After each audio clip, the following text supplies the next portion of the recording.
Oi, gente, boa noite, boa noite. Resolvi fazer uma live para falar com vocês a respeito da síndrome da segunda-feira. Eu comentei com vocês mais cedo que a partir da semana que vem a gente vai trabalhar com lives semanais. Toda semana na segunda-feira a gente vai ter uma live. E como hoje eu não consegui fazer essa live de manhã, eu tô passando aqui para falar com vocês a respeito da síndrome da segunda-feira. Você é uma pessoa que sofre com a síndrome da segunda-feira? É uma pessoa que, quando acorda, já sente aquele sentimento de amargura na vida, de ansiedade, de tristeza. Quando começa a passar o Domingão do Faustão no final do dia, você começa a ficar desesperado, de mau humor. Ou quando você está assistindo Game of Thrones no domingo à noite, você fica lá desesperado porque a segunda-feira está chegando e você odeia a segunda-feira. Se você é uma pessoa que sente qualquer um desses sentimentos que eu falei pra vocês agora, eu tenho que te contar que você sofre da síndrome da segunda-feira. A gente tem estudos mostrando que de 75% a 90% das pessoas brasileiras que trabalham estão insatisfeitas no trabalho delas. Vocês tinham ideia disso? É muita gente insatisfeita, né? Oi, boa noite, Leila.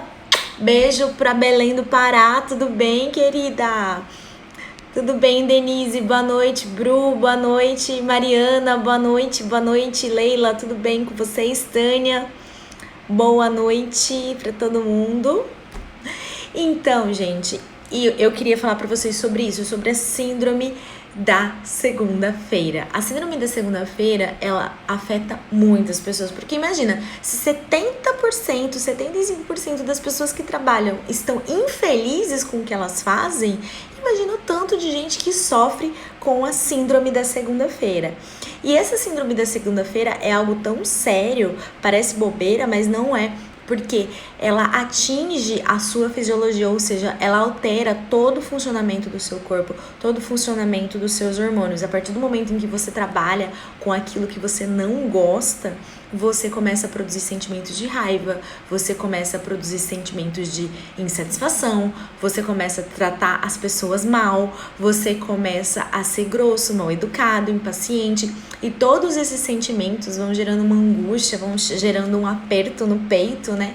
Uma coisa aí dentro de você que, se você não cuidar, se você não mudar o rumo e a rota da tua vida, isso vai se transformar em doença. A gente tem vários estudos mostrando que as pessoas que infartam, antes delas infartarem, elas passaram por algum momento de raiva intensa, por algum momento em que ela estava manifestando sentimentos negativos. Tudo bom, Vinagre? Valmir, boa noite, tudo bem com vocês? Então, assim, gente, essa questão da síndrome da segunda-feira, ela é muito séria, porque a partir do momento em que você alimenta a sua fisiologia negativamente, ou seja, o comportamento do seu corpo com raiva, impaciência, infelicidade, tristeza, rancor, tudo isso vai fazer com que os seus hormônios, eles passem a funcionar de uma maneira que vai ativar os mecanismos de inflamação, os mecanismos de oxidação, ou seja, tudo dói, você envelhece mais rápido, você fica mais suscetível a doenças porque a sua imunidade começa a cair, o seu cortisol, que é o hormônio do estresse, ele vai lá em cima, então tudo começa a funcionar de uma maneira errada. E isso tudo é causado pela questão da síndrome da segunda-feira. E quais são os principais motivos da gente ter essa síndrome, né? Por que a gente tem essa questão da síndrome da segunda-feira? Uma, porque as pessoas precisam decidir o que elas vão fazer pelo resto da vida muito cedo. Quando você tem 16, 15, 16, 17 anos, como é que você vai saber que você precisa ter uma profissão para fazer o resto da vida, né? E quem disse que isso precisa ser para sempre, né? Porque quem disse que você não pode mudar de opinião? Boa noite, tudo bem? Boa noite, obrigada, Luiz. Davi, tudo bem? Boa noite.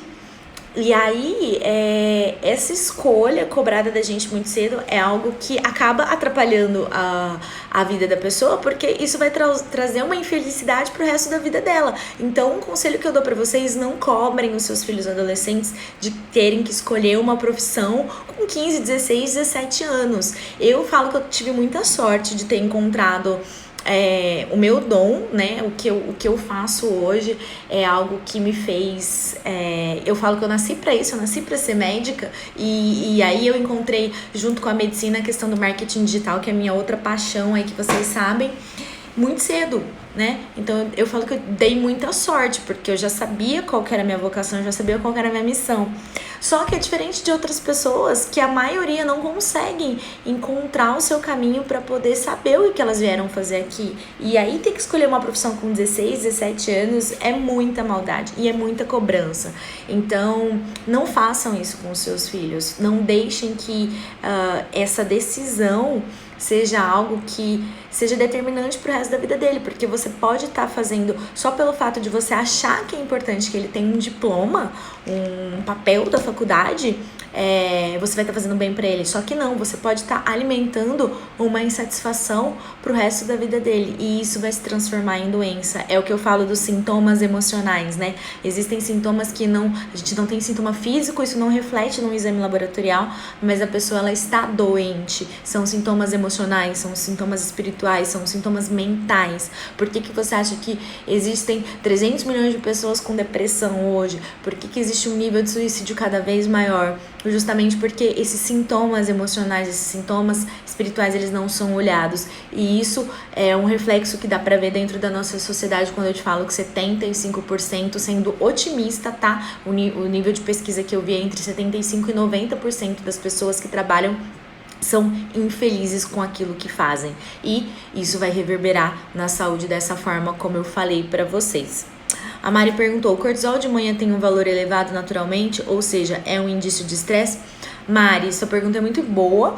É o seguinte, o hormônio do cortisol, ele é o hormônio que ele ajuda a gente no estresse bom, que seria o eustresse, e no estresse ruim, que seria o distresse. A gente pode chamar assim, existem escolas que falam assim. De manhã a gente tem que estar com um nível de cortisol elevado, tá? Dentro de um valor de referência, aí depende muito do laboratório, vamos colocar aí de 15 a 20, de 18 a 20 seria o ideal, para você ter pique para fazer as coisas durante o dia. E depois, ao longo do dia, ele vai caindo, né? E vai diminuindo para que outros hormônios comecem a agir no seu organismo, e isso se chama ciclo circadiano, tá bom? Então, o cortisol de manhã, ele tem que estar alto, sim, e a maioria das vezes, quando a pessoa acorda cansada, fadigada, e fala que não tem energia de jeito nenhum para acordar, tem muita relação com a questão do cortisol, da fadiga, né? Que acontece por causa de falta de produção desse cortisol de uma forma adequada. Bom, então era isso que eu queria passar para vocês. Eu queria falar sobre essa síndrome da segunda-feira e principalmente para vocês serem ligados aí. Ui, socorro.